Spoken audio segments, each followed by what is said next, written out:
parole prophétique. Parce que je sens que les cœurs sont ouverts, qu'il y a des cœurs assoiffés devant nous. Peu importe le nombre aujourd'hui, voici que vous êtes des cœurs, dit le Seigneur. Vous êtes des cœurs assoiffés, des cœurs tendres. Et il y a cette vision d'une personne ici parmi nous qui a un cœur qui est oppressé, d'une main qui est en train de serrer de l'intérieur car le diable l'a vraiment criblé. Il est en train de serrer son cœur. Et le Seigneur lui dit aujourd'hui, ta délivrance est là. Car aujourd'hui est le jour du salut. Aujourd'hui est le jour de la délivrance. Au nom de Jésus. Alléluia. Le Seigneur n'a pas fini de parler. Ça va se faire encore à la fin de cette réunion. Amen, amen, amen. Alléluia, alléluia, alléluia. Oh, Jésus, Alléluia. Oh, ta présence, ta présence, Esprit de Dieu. Ah, Yababa, c'est que les bébés, chaque papa. Touche! Alléluia. Touche! Alléluia. Feu! Ah, Yababa, c'est que les bébés, chaque. Touche! Oh, Yababa, c'est les bébés, chaque. Voici ce que te dit Seigneur Moussa. Le Seigneur te dit cette année, c'est l'année où tu vas te lever, mais parce que tu vas être restauré. Le Seigneur te dit cette vision du cœur, elle était pour toi. Et le Seigneur te dit, voici que maintenant, j'ordonne et je mets une limite au diable.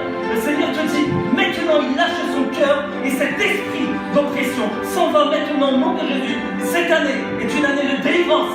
Cette année, une année d'entrée dans la paix. Au nom de Jésus. Alléluia. Oh les bébés, Alléluia, Alléluia, Alléluia. Et c'est Jika. Le Seigneur te dit, voici que ta maison est une maison qui a des portes ouvertes. Le Seigneur te dit, tu n'as pas fini encore d'accueillir des serviteurs et des servantes de Dieu, car tu es ma servante. Le Seigneur te dit, voici la récompense, ici-bas déjà sur terre, mais encore bien plus là-haut dans le ciel. Le Seigneur te dit, continue d'ouvrir ta porte, car le Seigneur va envoyer des serviteurs et des servantes. Je vois une image de toi où tu es rajeuni comme l'aigle, comme une jeune fille, parce que tu as un cœur de jeune fille et que j'aime ton cœur. Le Seigneur te dit, j'agrée ce que tu fais aujourd'hui. Amen. Amen. Alléluia. Oh Jésus. Oh gloire à toi Seigneur, ta présence. Ta présence. Oh Jésus, Jésus, Jésus. Jésus, Jésus, Jésus, Jésus, Jésus. Le Seigneur te dit ça. Le Seigneur te dit, je te mènerai parce qu'il y a en toi quelque chose de prophétique. Le Seigneur te dit, je vais te conduire par mon esprit. Je vais t'amener dans des terres pâturages. Tu passeras par le désert, mais le Seigneur te dit, ta foi grandira. Et la foi a vaincu ce monde. Derrière l'épreuve, il y a une bénédiction. Le Seigneur te dit, accroche-toi simplement à mon esprit. Recherche ma présence. Recherche la relation personnelle. Et le Seigneur te dit, je te conduirai. Et voici, il y a une chose, il n'y a pas d'esprit de pauvreté sur ta vie. Amen. Gloire à Dieu. Alléluia. Oh, merci Seigneur pour ta présence. On est dans des temps de vie. On est dans des temps où le Seigneur nous amène à marcher en nouveauté de vie. Dans des temps de résurrection, parce qu'il est la résurrection. La fois dernière, j'avais prêché sur l'église qui était enfermée, qui était dans une impasse. L'église qui devait renaître. Mes frères et sœurs, avant toute chose, avant le sens large, nous sommes l'église individuelle. Et cette église-là, c'est nous qui, si nous sommes révélés, l'église sera révélée. Et aujourd'hui, parce que nous sommes présents, alors le Seigneur continue d'agir en nous par son esprit. Car ce sont des temps spéciaux. Et c'est un week-end de Pâques. Pourquoi la Pâques? Réellement, nous allons voir un passage et nous allons comprendre que la Pâques ne se limite pas uniquement au salut, comme pourraient penser certains. C'est au-delà du salut, le salut car Jésus est la porte du royaume des cieux. C'est ce qui nous ouvre la porte pour entrer dans le royaume. Car frères et sœurs, il y a tellement de choses à saisir. Le salut n'est pas une finalité, c'est un moyen pour atteindre le but. Le but n'est pas le salut, le but est de marcher dans la gloire du Seigneur. Car l'Église, qui a reçu le salut doit aller plus loin. L'Église ou nous-mêmes en tant que temple, est-ce que nous sommes aujourd'hui ce temple qui a besoin d'être embrasé pour le Seigneur? Est-ce qu'aujourd'hui, amen, est-ce qu'aujourd'hui il y a un feu du Saint-Esprit qui est là? Parce que sache une chose, mon frère, ma soeur, que ce feu-là est un feu qui va encore jaillir. Il va jaillir. Qu'est-ce que ce feu de l'intérieur que tu as mis en nous? C'est un feu qui va nous demander une seule chose: libère-moi, libère-moi, le Seigneur dit, libère-moi. Le feu nous demande d'être libérés afin de pouvoir impacter cette nation, Paris, cette ville, cette génération. Nous sommes dans une génération prospère à tout point, à tous égards. Mais avant toute chose, si nous prospérons, c'est parce que prospère l'état de notre âme. Alléluia. Le Seigneur est un Dieu d'ordre. Est-ce que nous sommes d'accord avec cela? Parce qu'aujourd'hui, le Seigneur nous donne un ordre. Il nous donne un ordre selon le psaume 68, 29, où il est dit: j'ordonne aujourd'hui que tu sois puissant. Alléluia. Que le faible dit: je suis fort, mais que le fort dit: je suis puissant. Car oui, ce temple-là, qui est le temple du Saint-Esprit, doit être puissant, parce qu'il n'a jamais été dit que l'Église primitive serait plus puissante que l'Église actuelle. Mais il est dit que la gloire de la seconde maison, ou du second temple, sera plus puissante. Luc chapitre 4, versets 1, 2, 13, 14, 18, 19.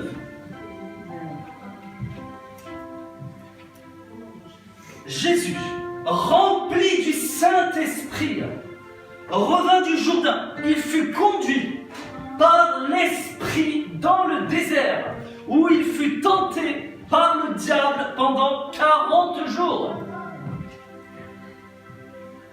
Chapitre 13 et 14. Après l'avoir tenté de toutes ses manières, le diable s'éloigna de lui jusqu'à un moment favorable. Verset 14. Jésus, revêtu de la puissance de l'Esprit, retourna en Galilée et sa réputation gagna toute la région. Il enseigna dans les synagogues et tous lui rendaient gloire. Verset 18. L'Esprit du Seigneur est sur moi parce qu'il m'a oint, ou il m'a consacré par onction pour annoncer la bonne nouvelle aux pauvres, et m'a envoyé pour guérir ceux qui ont le cœur brisé, pour proclamer aux prisonniers la délivrance et aux aveugles le recouvrement de la vue, pour renvoyer libres les opprimés, pour proclamer une année de grâce du Seigneur. Il est question ici que l'Église soit dans une marche prophétique. Car la marche prophétique consiste par celui qui est le dispensateur de toutes choses, qui est le Seigneur, par son esprit. Elle consiste à recevoir chaque jour les révélations quotidiennes pour notre propre vie d'abord, pour pouvoir marcher sur ce chemin que lui seul a tracé, ce chemin qui nous mène non pas au salut, mais à la gloire, car l'Église est appelée à manifester la puissance et la gloire de Dieu. Oui, l'amour de Dieu est indispensable, car l'amour de Dieu, il nous le faut pour marcher chaque jour, parce qu'il agit en nous. Il faut que la parole soit attestée par la puissance de Dieu, car la parole dit dans 1 Corinthiens 80 que le royaume de Dieu ne consiste pas uniquement en parole, mais en puissance, frères et sœurs. L'Église est une Église puissante parce qu'elle devrait être l'extension de ce que Dieu a fait. Jésus a marché, c'est-à-dire il a montré par là que l'Église doit être ressuscitée pour marcher sur ce chemin-là, un chemin prophétique qui nous mène à la gloire, parce qu'il est dit qu'il a été revêtu de la puissance. Il y a 5 conditions que j'ai relevées dans ce texte. 5 conditions qui vont nous permettre de marcher dans le prophétique. Ce prophétique christique, qui est celui de la nouvelle alliance, où il est justement question ici de révélation quotidienne. Il est question ici de son Église. Parce que s'il est ressuscité, c'est afin que l'Église puisse marcher en nouveauté de vie, dans sa puissance et dans sa révélation quotidienne. Frères et sœurs, nous ne basons pas notre vie sur les signes. car les signes sont trompeurs. La parole dit que l'ennemi viendra, que l'impie est d'or est déjà là, et il viendra manifester les signes, les miracles et les prodiges. Et beaucoup d'élus même pourraient tomber à cause d'un esprit de séduction et d'égarement que le Seigneur a permis. Alléluia. Il est question ici que nous bâtissons notre vie et nous la basons sur la parole de Dieu, la parole dans la révélation, dans le Réma, qui elle-même est une assise, elle-même est une base, c'est elle-même qui nous donne les révélations quotidiennes. C'est par la parole de Dieu et par cette relation profonde que nous avons. La première des conditions pour marcher dans ce prophétique, pour marcher dans cette marche, car le Seigneur recherche un peuple qui se fortifie dans la marche. La première des conditions, c'est de connaître Dieu. Nous ne pouvons le connaître qu'au travers d'une relation profonde, intime, avec son esprit. Il n'est pas question ici de prière, il n'est pas question ici de demande, il est question ici simplement, comme nous l'avons fait tout à l'heure, d'entrer dans sa présence, de le rechercher, non pas pour ce qu'il est la bénédiction, mais pour qui il est lui. Ne pas rechercher la bénédiction, mais simplement rechercher sa présence dans notre vie, au silence. Ce n'est que dans le silence que Dieu parle. Il est important de garder le silence de nos cœurs. C'est en allant dans cette relation avec lui, ce cœur à cœur, que nous allons appliquer dans notre vie la règle des 4 R. La relation qui nous amène à la révélation, qui nous amène à la réussite. Et ceci est entièrement vrai. Mais il y a un autre R qui s'insère entre la relation et la révélation, qui est le R de la restauration intérieure. Et cela est un passage obligatoire. C'est un passage qui, sans lui, on ne peut avancer dans notre marche chrétienne. C'est un passage par lequel nous devons passer et il n'y a que l'Esprit de Dieu qui peut le faire. Par cette relation, nous allons développer. C'est une substance. Cette substance-là qui vient au travers de la relation, dans laquelle nous nous trouvons en sécurité, constamment en protection. Selon le psaume 89, 21, où l'Éternel Dieu a dit « Je me suis trouvé David, mon serviteur, je l'ai oint d'une huile sainte, ma main le soutiendra, mon bras le fortifiera. » Il s'agit ici de l'onction. C'est au travers de la relation que nous allons obtenir cette onction du Saint-Esprit parce que nos cœurs auront été ouverts et assoiffés. Et ce n'est que cette restauration-là qui va se faire au travers de l'onction qu'amène le Saint-Esprit, qui va briser les jours dans notre vie. Et cette restauration-là va permettre justement à l'Esprit de Dieu, qui est dans notre esprit, de passer par la porte de notre âme, afin qu'il puisse investir notre âme. Il faut aussi connaître et savoir que le rôle du Saint-Esprit, c'est vraiment de nous investir, esprit, âme et corps. Il veut nous investir parce qu'il a une mission précise.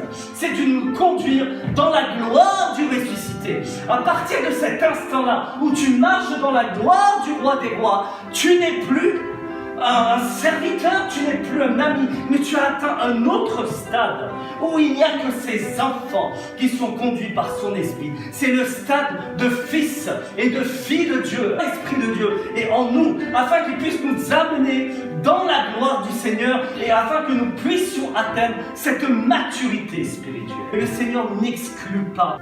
Ce qui est dit également dans ce passage, c'est que la deuxième des conditions, une fois que nous l'avons connu, une fois que nous l'avons fréquenté, nous allons, et il nous incombe, d'accepter, de recevoir son amour. Parce que la parole dit, dès la Genèse, avant même que Dieu ait dit à Adam et Ève d'assujettir le monde, d'assujettir cette terre, de dominer sur les circonstances, sur les animaux, sur les oiseaux du ciel, sur tout ce qui se meut. Et pour nous, cela est encore valable, car c'est le plan de Dieu parfait pour notre vie dès la Genèse. Avant même cet ordre-là, il les a d'abord bénis. La deuxième des conditions, c'est recevoir son amour et accepter d'être bénis par Dieu. Parce que si Dieu nous a créés, c'est pour nous bénir. Lui qui est un Dieu relationnel, lui qui par son amour nous a créés, il veut que nous recevions également son amour et que nous l'acceptions, car son amour nous guérit, son amour nous restaure, son amour nous amène à marcher quotidiennement avec lui. Il faut que le Seigneur nous devance. Accepter que Dieu vous bénisse, c'est accepter d'être conduit par lui. C'est accepter également de s'abandonner entièrement à lui. Si nous voulons une marche avec le Seigneur dans le prophétique, nous pouvons le suivre si nous ne sommes pas consacrés et sanctifiés. Et c'est l'état normal du chrétien. Accepter d'être béni par le Seigneur, c'est commencer par lui obéir. Et c'est le troisième point, l'obéissance.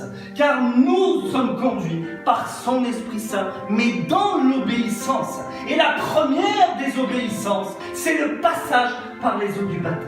Il n'y a que par l'obéissance que nous pouvons être remplis du Saint-Esprit. Il est important d'être rempli du Saint-Esprit parce que la parole le dit dans ce chapitre 4 que le Seigneur a été rempli du Saint-Esprit et il a pu résister au diable. Nous ne pouvons pas résister au diable si nous ne sommes pas remplis du Saint-Esprit. Dans Actes 9, 17, l'apôtre Paul, qui a perdu la vue, a été visité par Ananias. Ananias a imposé les mains et il a été rempli du Saint-Esprit. Mais également le parler en langue, qui est une arme puissante.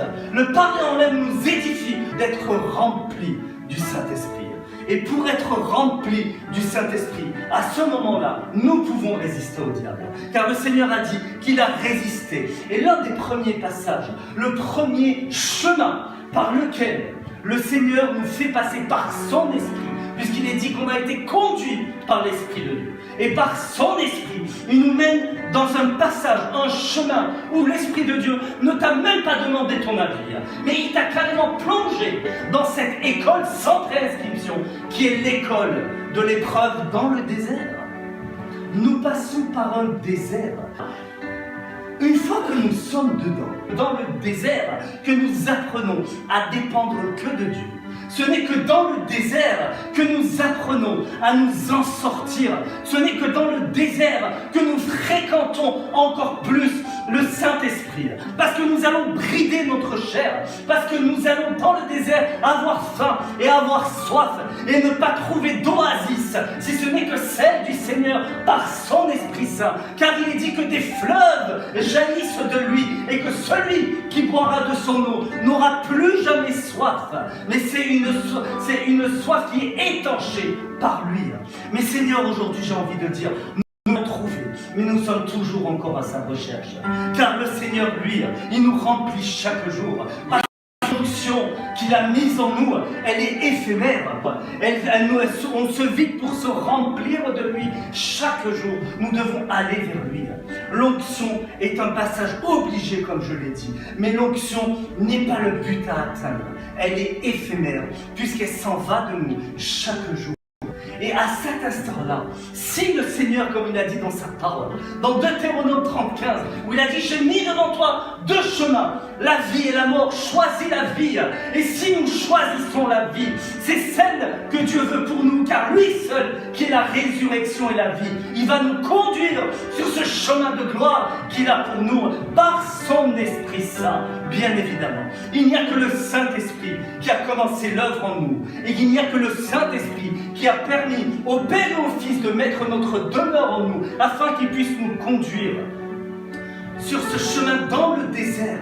Dans le désert, nous allons développer une chose, et c'est la quatrième condition, c'est d'accepter d'être conduit, de lui faire confiance, mais surtout par et dans la foi, qui va nous permettre d'aller au-delà de ce désert. Car dans le désert, il y a une chose qui est prophétique. C'est pas l'épreuve, mais c'est la bénédiction qui nous attend après l'épreuve. Et ce n'est que par la foi, non pas en marchant par la vue, que nous pouvons l'obtenir. Cette foi qui est essentielle. Sans elle, nous pouvons croire en Dieu. Cette foi, parce que marcher dans la foi, c'est marcher dans l'inconnu, mais également dans le surnaturel de Dieu. Le Seigneur nous a fait à son image et il désire pour nous que nous marchions dans le surnaturel qui pour lui est son naturel. Parce que lui est le Dieu des miracles et le Dieu des prodiges, mais parce qu'il habite en nous, nous devons, et il ordonne aujourd'hui un ordre divin à son Église de marcher dans sa puissance. Car Hébreux 6.2 dit « Imitez ceux qui par la foi se sont emparés des promesses de Dieu ». Oui frères et sœurs, nous sommes cette génération qui encore aujourd'hui, parce que le Seigneur est ressuscité, parce que le Seigneur nous conduit, parce que le Seigneur est le même, hier, aujourd'hui, éternellement, que nous pouvons, au jour d'aujourd'hui, manifester cette puissance qui ne peut se faire sans l'amour de Dieu, qui était la condition première. Et cette puissance va amener le peuple à dire qu'il y a un Dieu qui les guérit, un Dieu qui les aime, un Dieu qui les restaure, un Dieu qui les amène à lui. Et parce que le royaume de Dieu s'est approché de nous, que nous pouvons le manifester ici-bas. Étendre le royaume, frères et sœurs, c'est notre mission ici-bas, en amenant des âmes au salut. Et la dernière des conditions, il est dit que le Seigneur a été revêtu de la puissance de Dieu. Parce que jusque-là, l'onction a agi en nous, elle nous a guéris. Mais également, elle a agi au travers de nous, car le Seigneur nous a choisis comme des dépositaires de gloire, comme des vases d'honneur, une génération choisie, un peuple élu, un sacerdoce royal. Cette onction-là a agi au travers de nous et en nous. Mais là où l'Esprit de Dieu, il veut nous mener, là où il veut nous conduire, c'est afin que l'onction puisse agir par nous, afin que nous puissions impacter le monde autour de nous, afin que nous puissions impacter cette génération. Que ce passage n'est que prophétique à ce que nous devons être, à ce que l'Église doit suivre ce chemin de Dieu, parce que c'est un passage d'obéissance, c'est un passage qui va nous mener à manifester la gloire de Dieu. Nous avons été créés par amour, mais pour sa gloire. C'est la gloire du ressuscité. Le Seigneur aujourd'hui dit que l'Église doit marcher dans la gloire du ressuscité. Et la promesse de Dieu aujourd'hui est de marcher dans sa gloire. Un ordre mais une promesse, car c'est la finalité de pouvoir le laisser agir, de pouvoir étendre son royaume, de pouvoir amener des âmes à lui, de pouvoir libérer les captifs, de pouvoir chasser les démons. C'est le royaume de Dieu, c'est l'œuvre du Saint-Esprit en nous. Il est question d'une marche prophétique pour manifester les dons du Saint-Esprit sont pour tous. Le Seigneur n'est plus à la croix. Le Seigneur nous attend simplement. La question qu'on se pose aujourd'hui, c'est qui répondra oui à l'appel, afin que tu sois glorifié, Seigneur, afin que toi seul, tu puisses aujourd'hui dire que nous sommes tes enfants, que nous puissions faire la joie de notre Maître, que nous puissions un jour recevoir de lui cette parole, que nous puissions un jour lui dire Seigneur, tout est accompli, tout comme toi tu l'as accompli. Nous avons fait l'extension, Seigneur, nous avons été ton extension, nous avons été ceux qui t'ont obéi, qui ont marché dans ta gloire, mais qui ont une relation profonde avec toi, afin que tu puisses nous accueillir. Oh frères et sœurs, ceux que nous allons amener, ce sont également eux qui vont nous accueillir là-haut dans le ciel. Quelle joie, quel privilège. Nous n'arriverons même pas dans nos réunions à réunir une multitude. Mais cette multitude-là, elle n'est pas importante ici-bas. Ce qui est important, c'est qu'elle soit là, manger le royaume des cieux. Alors maintenant, dans cette position, si tu veux t'avancer, car Dieu aujourd'hui va impacter, il va parler. Si tu as un besoin, et le Seigneur va répondre favorablement au besoin, voici bien aimé ce que vous dit le Seigneur. Le Seigneur vous dit que vous êtes dans une préparation, que vous ne voyez pas le bout du chemin, que vous ne savez pas quels sont les temps et les circonstances. Mais le Seigneur vous dit, voici, je tiens toutes choses dans ma main.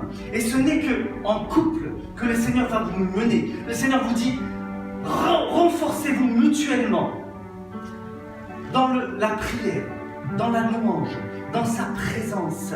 Si l'un est faible, l'autre le relève. Si l'un perd la foi, l'autre le soutient et le relève. Le Seigneur vous dit, encouragez-vous mutuellement. Car le Seigneur vous dit, c'est cette année que l'œuvre va se faire au travers de vous.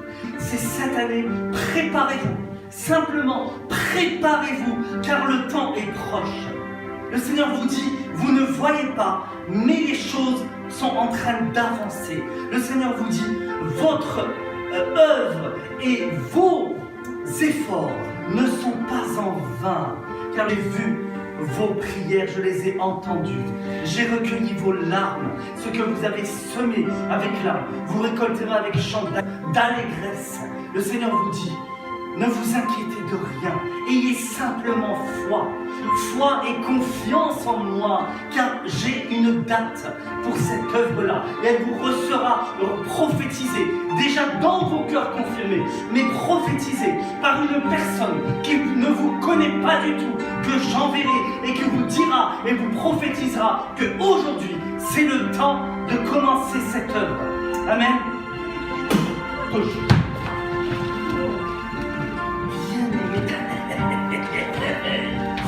Oh,